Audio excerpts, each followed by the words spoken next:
ابھی چند سال پہلے کی بات ہے، چند سال پہلے کی بات ہے، ایک شخص تھا، اس کا جو ہے وہ بہت بڑا کاروبار تھا، جوہری کا کاروبار تھا۔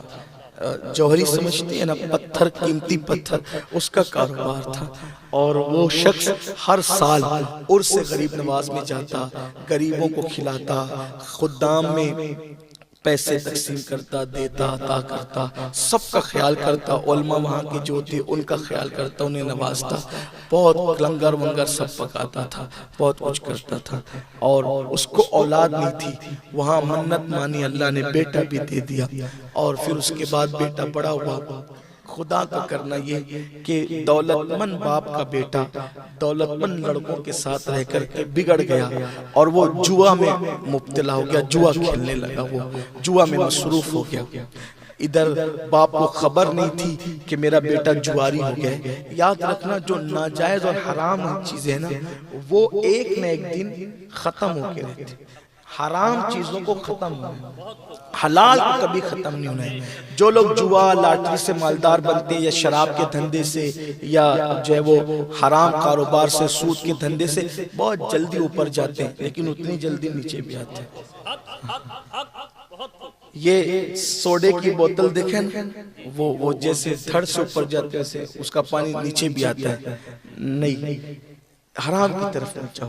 اللہ کو پسند نہیں ہے حرام، جوا پسند نہیں ہے اللہ کو، لاٹریاں پسند نہیں ہے اللہ کو۔ اور یہ جو لوگ شرطیں لگاتے ہیں، یہ بھی حرام ہے، کہ سٹا جو کھیلتے ہیں، جو کرکٹوں پہ کروڑوں روپے کا سٹا کھیلا جاتا ہے، اور پھر اس سٹا کا جب دن کرکٹوں کے دن جاتے ہیں تو پھر سوچتا ہے، سننے میں آتا ہے کوئی کنویں میں گر کے خودکشی کر لیا، کسی نے دریا میں چھلانگ لگا دی، کسی نے جو ہے وہ کرنٹ پکڑ لیا۔ یہ سب نقصانات ہیں۔ دیکھو، جو راستہ اللہ نے بتایا نا، اس سے بہتر راستہ کوئی ہو ہی نہیں سکتا، کیونکہ اللہ اپنے بندوں سے 70 ماؤں سے زیادہ پیار کرتا ہے۔ اور بہت لالچ میں مت پڑو، بہت کتنا بھی کماؤ، 4 روٹی سے زیادہ ہم نے نہیں کھانا، ایک لباس سے زیادہ ہم نے ایک دن میں نہیں پہننا ہے، تو ہائے کیوں کرتے ہو؟ محنت کرو، صراط مستقیم سے، اچھے راستے سے جاؤ، اللہ دے گا۔ اس نے خزانے دینے کے لیے پیدا کیے، اس نے رکھنا کس کے لیے؟ وہ بچا کے کس کے لیے رکھے گا؟ ارے انسان بچاتا ہی اپنے لیے یا اپنی اولاد کے لیے، اس کو تو کسی چیز کی ضرورت نہیں ہے۔ اور کہہ دیا لم یلد ولم یولد، اس کی تو کوئی اولاد ہی نہیں ہے، جو پیدا کیا وہ ہمارے لیے پیدا کیا ہے، پھر کیوں پریشان ہو؟ ارے جب اس کا نبی اتنا سخی ہے، اس کا نبی اتنا سخی ہے، تو اس کے دینے کا انداز کیا ہوگا؟ جب نبی کی سخاوت اتنی ہے کہ جس کو دیا دینے والا بنا، تو خدا کی عطا کی شان کیا ہوگی؟ اس لیے جلدی مت کرو، حرام کی طرف مت جاؤ، دھیرے دھیرے طرف۔ ابھی لوگوں کا حال کیا ہے؟ پیسوں کے چکر میں ایک پلاٹ کئی لوگوں کو بیچ دیتے ہیں، ایک پلاٹ کئی لوگوں کو بیچ دیتے ہیں۔ اسی طریقے سے اس کا لے لیا، ہڑپ کر لیا، نہیں دیا، اس کا لے لیا، یہ سب ہو رہا ہے۔ غریبوں کو یہ کہہ کہ چلو اتنا دو، اتنے % ہر مہینہ منافع دیں گے۔ اب لوگ بھی لالچ میں آتے ہیں۔ میں اس بلا میں اتنے لوگوں کو دیکھ رہا ہوں کہ بس جس کی کوئی حد نہیں۔ پہلے دوسرے مہینے میں 20 25% منافع دیا، پھر لوگ لالچ میں کہتے نہیں نہیں ابھی مت دیجیے، آپ ہی رکھیے، اس کو اور بڑھائیے، اور پھر سارا اٹھا کے لے کے بھاگ گیا۔ یہ حالت ہوتی۔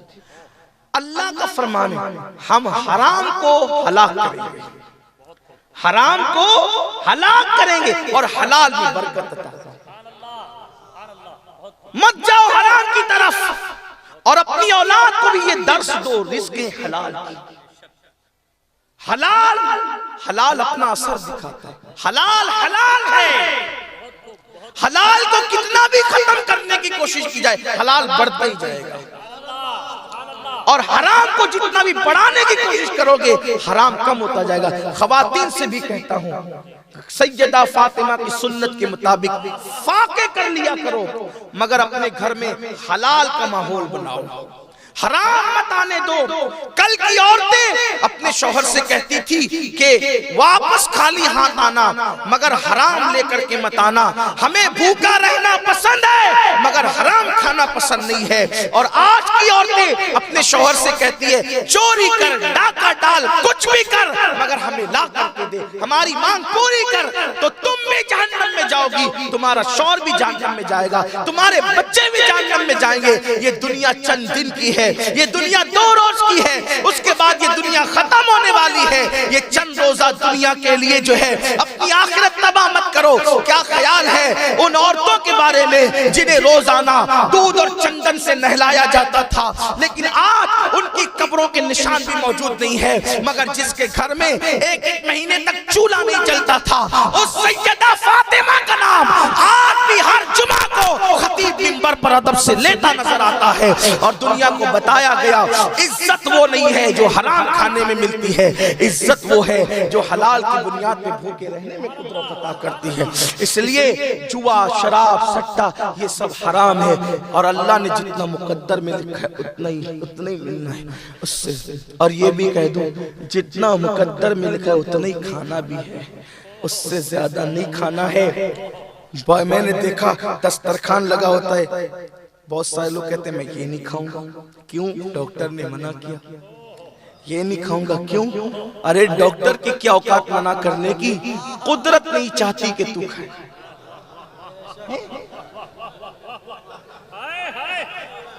قدرت نہیں چاہتی کیونکہ اللہ نے تجھ پہ بند کر دیا، اب تو نے نہیں کھانا اس کو۔ اب چاہے درجات بلند کرنے کے لیے بند کروا دیا ہو یا سزا کے طور پہ کیا ہو، دونوں چیزیں ہو سکتی ہیں، ہم کسی سے کیا بدگمانی کریں، لیکن بند کروا دیا قدرت نے۔ اب پتہ چلا کہ ہو کر بھی لایا کون؟ خود ہی جا کے لایا، لیکن خود نہیں کھا سکتا۔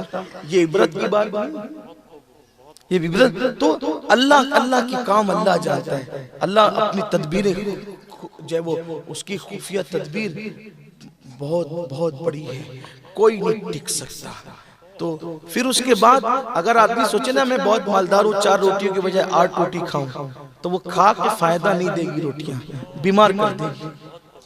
آدمی زیادہ کھا لے ڈکارے لیتا رہے، زیادہ کھا لے بدہضمی ہو جائے، بیمار ہو جائے، یہ ہے۔ تو اپنی بھوک جتنی ہے اتنی نہ، 2-4 روٹیاں ہیں، ایک لباس ہے، کتنا کیا کرتے دے غریب نواز، پورے ہندوستان کو خیرات دینے والا میرا خواجہ، ایک ہی لباس پہ پوری زندگی گزار، ایک ہی۔ حالانکہ ہم یہ سب نہیں کر سکتے، لیکن ہمیں یہ اس سے تسلی ملتی ہے۔ اور جب غسل کے وقت آپ کا لباس اتارا گیا تو وہ کئی کلو کا ہو گیا تھا، کئی کلو ہو گیا تھا اس کو، کیوں؟ جہاں سے پھٹتا تھا پیون لگتا تھا، جہاں سے پھٹتا تھا پیون لگتا تھا، جہاں سے پھٹتا تھا۔ آج ہم ہزاروں کا لباس بھی پہنتے ہیں تو کوئی ہم سے مروب نہیں ہوتا، اور وہاں پیون والے لباس پہ بادشاہ کر کے ایک سر جھکا ہے۔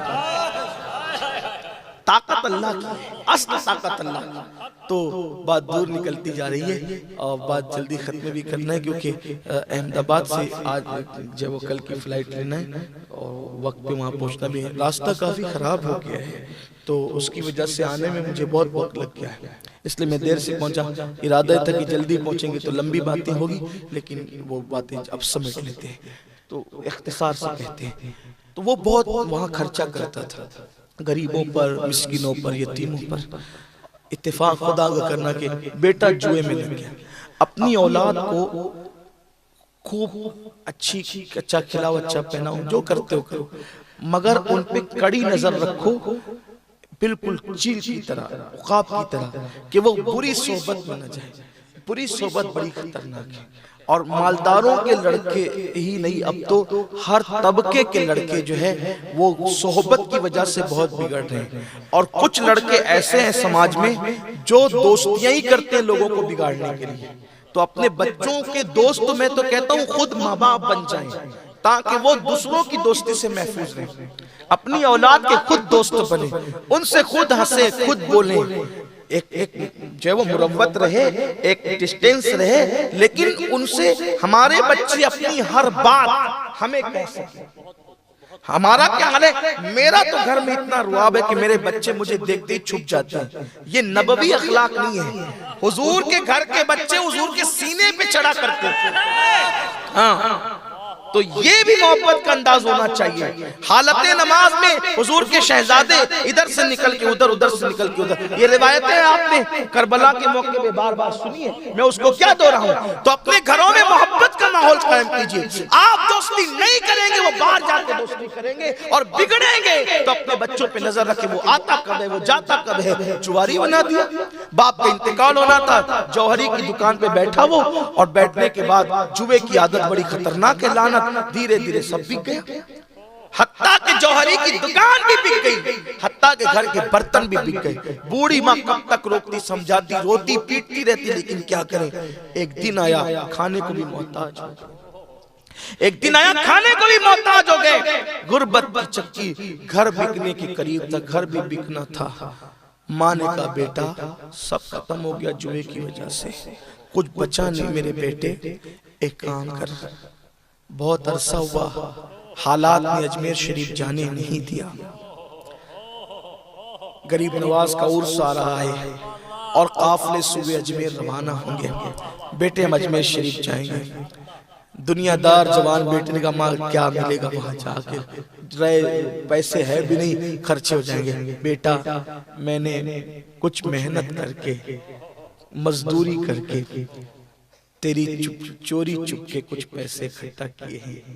میں تو جاؤں گی، کیونکہ جب تیرے ابا حیات تھے ہم ہر سال جاتے تھے نا وہاں، اور وہاں پر کتنی خرچ کرتے تھے. لیکن جب سے تیرا دور آیا ہے سوائے دکھ کے میں نے کچھ نہیں دیکھا. بیٹا میرے پاس کچھ پیسے، ماما مجھے دے دو. نہیں بیٹا تمہیں بھی چلنا ہے غریب نواز کے یہاں اور وہاں حاضری دینا ہے.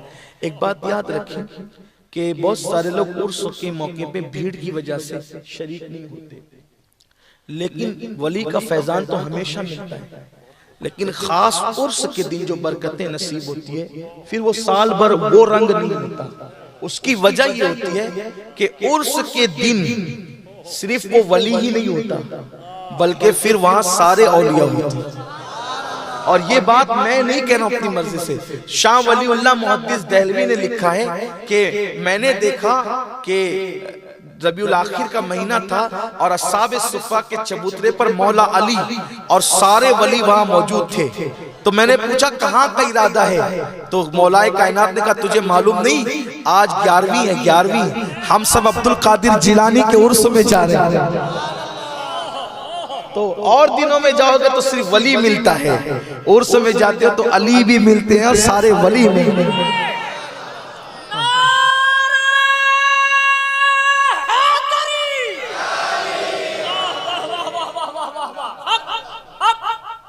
تو عرس کی بات ہی الگ ہوتی. پھر چاہے آپ عرس میں جا کر کے کمرے ہی میں بیٹھ جائیں، لیکن کوشش کریں اگر جا سکتے ہو تو جایا کریں، شریک ہوا کریں.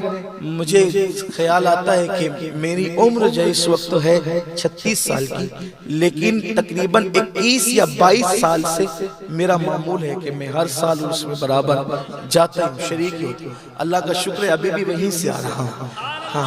اور نعمتیں بڑی ملتی ہے، بڑی خیرات ملتی ہیں ہمیں. ہمارے لیے اور دروازے کون سے؟ یہی دروازے ہیں، اور جو یقین سے جاتا ہے نا وہ پاتا ہے. تو جلدی جلدی سے بس یقین مضبوط ہو جائے اپنا. غریب نواز غریب نواز ہے، غریب نواز غریب نواز ہے، جس کا پورا خاندان غریب نواز ہے. خواجہ ہند وہ دربار اعلیٰ تیرا، کبھی محروم نہیں مانگنے والا تیرا. اچھا وہاں نیک اور بد بھی نہیں دیکھے جاتے، وہاں تو عقیدتوں پہ دیا جاتا ہے. جس کا یقین جتنا مضبوط ہوتا ہے اس کو اتنا دیا جاتا ہے. ولیوں کی چوکھٹ سے وابستہ رہو میرے بھائیوں. لوگوں نے تحریکیں بنائی کہ غریب نواز کی چوکھٹ سے لوگوں کو روک دے، ولیوں کی چوکھٹ سے روک دے. جب تحریکیں نہیں تھی تو چند لوگ جاتے تھے، اب تحریکیں روکنے والی بن گئی تو ہزاروں کی تعداد میں جاتے ہیں. نہ کوئی پوسٹر چھپتا ہے نہ کوئی اعلان ہوتا ہے. ادھر افق پہ رجب کا چاند نظر آیا، عاشقوں کے قافلے روانہ ہونے شروع ہو گئے. آپ دیکھیں تو صحیح وہ کون سی طاقت ہے. لوگ بے مطلب کا تھوڑی جاتے ہیں، وہاں سے کچھ ملتا ہے تبھی تو جاتے ہیں. لوگ ملتا ہے تبھی تو جاتے ہیں، بگڑی بنتی تبھی تو جاتے جاتے ہیں. تو ماں نے بیٹے سے کہا بیٹے ہم اجمیر شریف چلیں گے. بیٹے نے کہا ماں چھوڑو نا اور خرچہ ہو جائے گا. نہیں بیٹا ہم چلیں گے, کچھ پیسے کسی سے قرض لے لیتے ہیں اور وہاں چلتے ہیں. بہرحال قافلہ جا رہا تھا, دونوں ماں بیٹے قافلے میں شریک ہو گئے. قافلے میں شریک ہوئے, وہاں رہی. اب پہلے جاتی تھی تو بات الگ تھی, آج جاتی ہے تو خود کے کھانے کے مسائل ہے, لنگر پہ گزارا ہوتا ہے. کل خود لنگر کرتے تھے, آج لنگر پہ گزارا ہوتا ہے. تو چونکہ جب انسان یہ سب چیز دیکھتے ہیں نا تو دل ٹوٹتا ہے, اور جب ٹوٹے ہوئے دل سے فریاد نکلتی ہے, دل سے جو بات نکلتی ہے اثر رکھتی ہے, پر نہیں طاقت پرواز مگر رکھتی ہے. ٹوٹے ہوئے دل سے صدائیں نکل رہی تھی, گزری ماضی کے دن یاد آ رہے تھے. کہاں پہلے غریبوں کو بھیک دیتے تھے, اتنا نوازتے تھے, اتنا عطا کرتے تھے, اور آج تو خود کے مسائل ہے. روتی جاتی ہے غریب نواز سے عرضیاں لگائی جاتی ہے, روتی جاتی ہے غریب نواز سے بھیک مانگتی جاتی ہے. تو بچا بچا کہ نہ رکھ سے, تیرا آئینہ ہے وہ آئینہ کہ شکست ہو تو عزیز تر ہے. نگاہ آئینہ ساز میں اللہ اکبر, ادھر مانگ رہی ہے, رو رہی ہے, گڑ گڑا رہی ہے. یاد رکھنا میں نے مدینہ منورہ کے بعد اگر سب سے زیادہ کسی آستانے پر لوگوں کو روتے دیکھا ہے تو وہ میرے غریب نواز کا آستانہ ہے, وہ میرے خواجہ کی چوکھٹ ہے. میں نے لوگوں کو روتے وہاں بہت دیکھا ہے, اور پتہ نہیں ایسا لگتا ہے جیسے ماں کا پیار مل رہا ہے, ایسا لگتا ہے جیسے باپ سے زیادہ شفقتیں مل رہی ہیں, ایسا لگتا ہے جیسے ہم روتے ہیں تو کوئی اپنی آستین سے آنسوؤں کو خشک کر رہا ہے. اللہ وہ رو رہی تھی, مانگ رہی تھی, گڑ گڑا رہی تھی. یقین تھا, اور عورتوں کو یقین مردوں سے کچھ زیادہ ہی ہوتا ہے. چھٹی شب آئی اور وہ بھی گزر گئی, اور اس کے بعد قافلے پھر واپس لوٹنے لگے, بھیڑ چھٹنے لگی. اب ادھر بھی وہ بیوہ خاتون اپنے بیٹے سے کہتے ہیں بیٹا چلو آخری الوداعی حاضری دے دیتے ہیں, اب تو غربت اتنی ہے کہ پتہ نہیں کب آنا نصیب ہوگا یا زندگی میں اب آ بھی نہ سکیں گے. روتے ہوئے آنسو دوپٹے سے پوچھتے ہوئے غریب نواز کو الوداع کہا, اور چلتے چلتے جب بڑی سامنے ایک نورانی چہرے والا فقیر مرد درویش آیا, اور اس نے گول سا بڑا پتھر اس کی جھولی میں ڈال دیا. عقیدت بڑی دیوانی ہوتی ہے, عقیدت بڑی دیوانی ہوتی ہے. پتھر نہ دیکھا, اجمیر مقدس کی خیرات سمجھ کر دوپٹہ لیا اور سینے سے لگا لیا. جوان بیٹے نے بھی, بگڑے ہوئے بیٹے نے بھی دیکھا کہ ماں کی جھولی میں کسی فقیر نے پتھر ڈالا ہے, اور ماں نے اس کو لے لیا, لیکن لے کر کے سنبھال کر کے گئی اور گھر پہ سنبھال کر رکھ دیا. یہ پتھر اجمیر شریف کا پتھر ہے, یہ پتھر کسی اجمیر کے فقیر کا دیا ہوا پتھر ہے. ایک دن بیٹے نے کہا ماں سب تو ختم ہو گیا, مکان بیچ دو. نہیں بیٹا کیا کریں گے, مکان بیچ کے کہاں جائیں گے. کہا وہ جو رئے سے پیسے جمع کیے تھے وہ بھی تم نے اجمیر کے سفر میں خرچے کر دیے. کیا دیا تمہارے خواجہ نے, کیا دیا تمہارے خواجہ نے, پیسے وہاں پر آپ نے خرچہ کر دیا, قرضہ بڑھا لیا. ماں نے کہا بیٹا تو نے جوئے کے لیے اتنا قرضہ کیا کہ سب بیچ دیا, اگر میں نے غریب نواز کے عرس کے لیے کچھ پیسے لے لیے تو کیا گناہ کیا. بیٹا غصے میں آیا اور وہ پتھر اٹھایا, وہ پتھر اٹھایا کہ یہ پتھر دیا, اس پتھر میں کیا تھا, پتھر دیا, اور جنون کی کیفیت میں پتھر اٹھا کر گھر کی دیوار پہ دے مارا. جیسے گھر کی دیوار پہ دے مارا پتھر ٹوٹا, اور ہیرے اس پتھر سے نکل کے پورے گھر میں بکھر گئے, اس پورے گھر میں بکھر گئے. جب بیٹے نے دیکھا آنکھیں چکا چوند ہو گئی. ماں نے پھر خوشی کے آنسو پوچھتے ہوئے کہا دیکھ میرے خواجہ نے کیا. واہ واہ واہ واہ,